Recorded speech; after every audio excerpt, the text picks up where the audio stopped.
Kelapa sawit.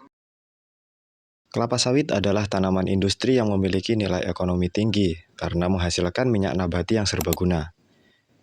Minyak sawit digunakan dalam makanan, kosmetik, sabun, hingga biofuel, sehingga permintaannya terus meningkat di seluruh dunia.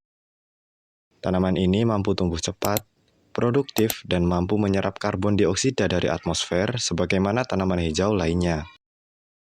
Sawit memang memberikan manfaat ekonomi yang besar bagi negara produsen seperti Indonesia dan menjadi sumber penghidupan bagi orang banyak, atau hanya segelintir orang. Tapi yang menjadi pertanyaan, apakah sawit bisa menggantikan ekosistem hutan? Ya, tentu saja tidak. Sawit memang memiliki nilai ekonomi dan kemampuan dasar untuk menyerap karbon. Tapi tanaman ini tidak memiliki kapasitas ekologis yang cukup untuk bisa menggantikan peran hutan hujan tropis. Hutan hujan tropis memiliki struktur ekologi yang sangat kompleks. Ia terdiri atas lapisan kanopi tinggi, vegetasi bawah, serta tanah yang kaya akan bahan organik. Ketika hutan digantikan oleh perkebunan sawit, seluruh struktur ini hilang dan berubah menjadi lahan monokultur yang hanya ditanami oleh satu jenis tumbuhan saja.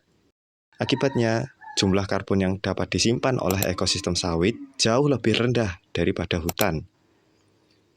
Berbagai penelitian menunjukkan bahwa kebun sawit hanya mampu menyimpan sekitar 1/4 dari total karbon yang mampu disimpan oleh hutan tropis. Selain itu juga, hutan berperan sebagai penyangga air, menjaga debit sungai, dan mengurangi risiko banjir dengan menyerap air hujan secara bertahap.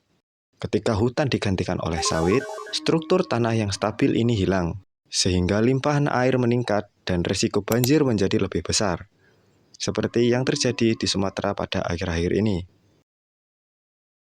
Lalu, jika kita melihat dari sisi keanekaragaman hayati, hewan seperti orangutan, harimau Sumatera, beruang madu, burung enggang, dan berbagai spesies tumbuhan endemik membutuhkan habitat alami yang kompleks untuk bisa bertahan hidup.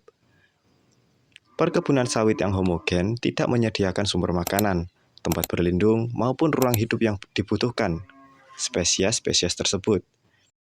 Jadi pada akhirnya, meskipun kelapa sawit memiliki daun, mampu berfotosintesis, dan menyerap karbon dioksida, nyatanya kemampuan ekologisnya sangat terbatas dan jauh dari kata sebanding dengan fungsi kompleks dari ekosistem hutan. Sawit memang dapat menjadi komoditas penting bagi ekonomi, tetapi sawit sama sekali tidak dapat menggantikan hutan sebagai penyimpan karbon, penyangga air, dan penopang habitat keanekaragaman hayati.